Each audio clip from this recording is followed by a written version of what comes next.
Hello and good evening everyone. My name is Rushiraj Solanki. I am welcome you all to Tech Talks. Today we are going to discuss about data loss prevention. तो आज हम data loss prevention के ऊपर क्या क्या देखेंगे. पहले तो डेटा का ओवरव्यू लेंगे, फिर what is data loss prevention, data loss prevention क्या होता है, फिर डेटा लॉस प्रिवेंशन इंपॉर्टेंट क्यों है, फिर उसके बाद डेटा लॉस का कॉज क्या होता है, मतलब उस कैसे होता है डेटा लॉस, फिर how to prevent from data breaches and last में रिस्पॉन्स टू डेटा लॉस. पहलू what is data and types of data. So data is a collection of fact and statistic information which is used in our computer and digital systems. तो data के mainly तीन type रहते हैं. एक होता है personal identity information, customer records और financial data. तो PI data means personal identity information like Aadhaar card, PAN card वगैरह, और कस्टमर रिकॉर्ड्स मीन बैंक के पास होते हैं हमारे क्रेडिट कार्ड के नंबर, सीवी वगैरह, वो कस्टमर रिकॉर्ड्स में आता है. और फाइनेंशियल डेटा मीन्स कंपनी के बैलेंस शीट वगैरह हो गया, स्टॉक मार्केट का डेटा हो गया, वो सब फाइनेंशियल डेटा में आता है. So what is data loss prevention. DLP is act like a digital security shield. मतलब वो सिक्योरिटी शील्ड की तरह काम करता है डीएलपी, जो हमें बचाता है डेटा लॉस से. सो उसमें क्या रहता है, it is a set of tool and process to design safeguard our organization. एक टूल्स और प्रोसेस के रूल सेट किए होते हैं जिससे हमें शील्ड प्रोवाइड होती है, जो हमने बात की, जिसकी मदद से unauthorised access, disclosure, use of modification, वो सारी डिनाई करता है अटैकर को. So why data loss prevention is important. पहलू reputational damage. Reputational damage means company की रेपुटेशन को डैमेज होना. फॉर एग्जाम्पल चाइनीज की अभी अलीबाबा वगैरह बैन हुई थी, तो वो क्यों बैन हुई थी, क्योंकि वो डेटा लीक कर रहे थे, तो इसलिए गवर्नमेंट ने उनके बैन कर दिया और रेपुटेशन को डैमेज हुआ था. फिर सेकंड फाइनेंशियल लॉस. अगर कंपनी का डेटा ब्रीच वगैरह बाहर आता है तो कंपनी के कस्टमर कम हो जाते हैं, उससे फाइनेंशियल लॉस होता है, और लीगल केस वगैरह भी होते हैं कंपनी पे, तो उसको कोर्ट की फीस वगैरह भी पे करनी पड़ती है, तो फाइन वगैरह भी पड़ता है. फिर बिजनेस कंटिन्यूटी. एक बार आपका बिजनेस में नाम खराब हो गया तो आप बिजनेस आगे रन नहीं कर सकते, कंपनी बैंक करप्ट वगैरह हो जाती है.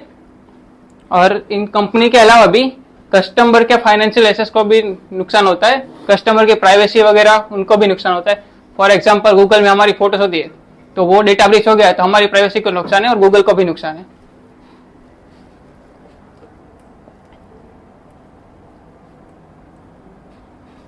ये कॉज है डेटा लॉस होता क्यों है. पहलू ह्यूमन एरर में मतलब गलती से किसी ने डिलीट कर दिया, कोई आपका शरारती दोस्त है आपके बाजू में बैठा है, कंट्रोल लेकर के डिलीट मार दिया डेटा, वो एक्सीडेंटल डिलीट कर दिया. फिर जिसको आता नहीं है वो डेटा हैंडल करने बैठ गया. फिर हार्डवेयर सिस्टम फेलियर, जो हमारी हार्ड डिस्क वगैरह आती है वो करप्ट हो जाती है, वो सिस्टम फेलियर में आता है. और malware and cyber crime.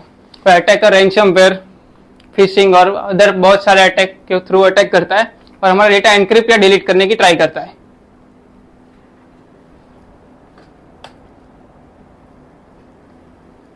How to prevent from data breaches. इसके मेन 4 स्टेप है. पहलू है data disclosure and classification.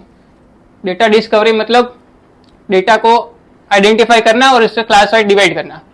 For example bank के पास डेटा रहता है, उसमें नाम अलग, क्रेडिट कार्ड नंबर अलग, और क्या क्या इंपॉर्टेंट है. क्रेडिट कार्ड नंबर इंपॉर्टेंट रहता है, नाम वगैरह किसी को दिखा सकते हैं, क्रेडिट कार्ड नंबर का सीवी और वो सब दिखा नहीं सकते किसी को. फिर सेकंड स्टेप होता है मॉनिटरिंग एंड अलर्टिंग. तो मॉनिटर करना है कंटिन्यू डेटा, कोई अनऑथराइज एक्टिविटी या कुछ इवेंट होती है उसको मॉनिटर करना, और real time alert system set करना कि कुछ भी अलग अनयूजुअल हो, एक्टिविटी हो, तो सीधे डायरेक्ट अलर्ट मिले हमें. फिर है इन्फोर्समेंट एंड रेमिडिएशन.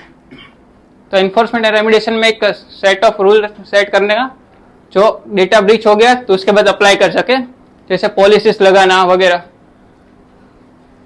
फिर रिपोर्ट एंड एनालिसिस. करंट जो ट्रेंडिंग ट्रेड चल रहे हैं जो डेटा ब्रीच में होते हैं, लाइक सीवी कोड वगैरह, आर्टिकल रीड करने रहने का और रिपोर्ट वगैरह पढ़ते रहने का, अप टू डेट रहने का. मतलब responding and recovery from data breach. अगर डेटा ब्रीच हो गया तो उसको रिस्पॉन्स कैसे करना है. पहला स्टेप है activate well defined data breach response plan.